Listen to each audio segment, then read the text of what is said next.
tell us a little about Yeah. what you were before this transformation. So we were primarily heat set web. We had heat set webs, 2 head over heat set, 6 color and 5 color webs. And then we also had sheet feds, but the webs were kind of our bread and butter. And, given the, current environment as well as previously was rolls are a lot cheaper than sheets. So that really made a easy point for us to make that shift. It was really hard to kind of understand inkjet until you got it and started really diving into it. And because we didn't know what we could do and what we couldn't do, it was hard to envision layouts and positions. You and were comparing it to offset yeah, that you knew, right? Yeah. And the letters I understood, but figuring out, oh my God, you could do perfect bound books and you could do 500, you could do 20,000, you could do saddle stitch books, anything from self mailers where it's 2 up, 3 up, postcards 3 up, 4 up, all that already pre-imaged, and the ease of operation was amazing. I mean, once you kind of really started digging into it. If you were offset heat set web, you had a lot of make ready sheets too. I know that industry a little bit. Yeah, so we did when we bought our roll to sheet fed, that was something that really was, okay, it's a game changer, because now we're still a hybrid web sheet fed type of shop where we're wasting 500 sheets per make ready on a sheet fed roll to sheet. In a web, you're wasting 4,000, 5,000 sheets to get up to color. Yeah. Say you do 6 make readies a day, because the problem was the circulations and all the counts are going down. So you have to start to understand that percentages are going up. Yes. So now, you see your recycling going up, but that's because you're wasting more paper. So it's kind of a give and take.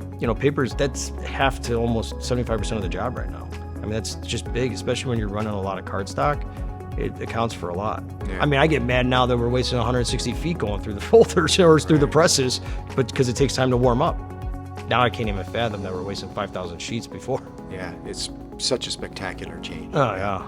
Tell us a little about the market, though. So heat set web, you had a sheet fed plus heat set set web plus folding. Yeah, plus folding. So we had cut sheet folders. We had 7 cut sheet folders, which MBO we've had forever. Still got 6 older folders, I believe, I got right? 2. Yeah, we have other ones that we just kind of decommissioned for the time being, which they're still good folders.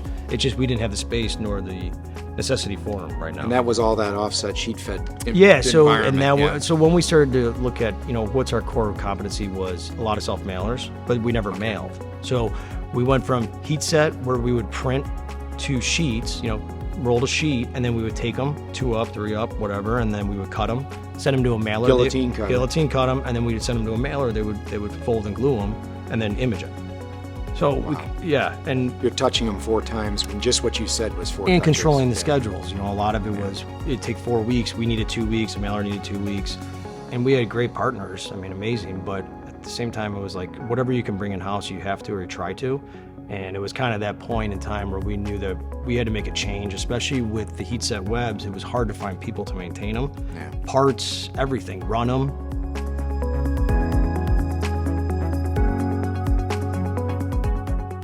What was it maybe in particular that stood out to you in an MBO type of a finishing line for rolls versus the others that fit your work model the best? Run hard. Really? Yeah. We knew we were a volume shop, and the thing about MBO was, number one, we've been with you guys forever, right? So we knew what to expect. Number 2, we knew it was just a better built machine, heavier metal, and it's just we knew that we're going to run it hard and as fast as possible, and it's going to be able to take a lot more capacity than some of the others, and clearly it's put up to the test. So I saw there were multiple units in your shop that you could move in and out, and I think that's important. You don't know what you're doing today or tomorrow. Yeah, right? Flexibility is key. So we had no idea. We thought it was just going to be roll, cut, perf, score, fold, and glue. And it's all transitioned to, let's try to do books over here, let's try to do postcards over here, let's try to do, folded letters and everything else. And, I think we've bought 3 different components from you now as soon as we started expanding with, from a Palamedes to a 381, so we can avoid... And glue system, I think you've installed that on the folder decks. Yeah, we have 2 of those now, 9 glue heads. You try to kind of grow with the times. You don't want to buy all of it all at once because you only got so much in capital. But as soon as you find a need for it, you're like, this could actually work. And you guys have all the modules that really come with it that, you can offer the whole gamut. I've heard statements before that by the time you buy digital equipment to fit the market and you actually get it running, your goals have changed for what the customers want. So I think that flexibility thing's a big deal. Oh yes, it's huge because you kind of buy it for one reason, and then you don't realize the other capabilities that come with it.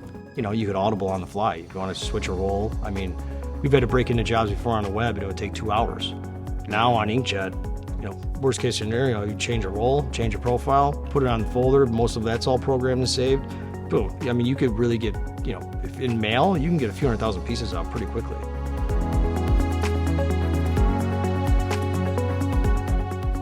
Can you give then versus now? Okay. Savings in labor hours are really important to people. That kind of, maybe some numbers if you have any. Yeah, so we get a Super Bowl, for instance. We get a job every time after Super Bowl's over, the Monday after Super Bowl. And we before get a job done within 7 days. And that would be 200,000-300,000 pieces with 17 by 8.5 self-mailers. Now, you know, if all goes right, we get the files, we get the data, you know, we're printing and folding and gluing and getting it out within a day or two. So, and that's only with 3 or 4 people. Let's just say compared to 10, 8. Yeah. And 2 touches, really.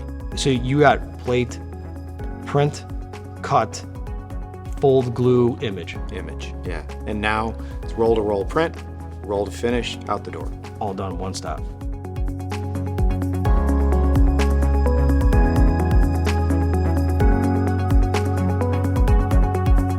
That's it. Yep.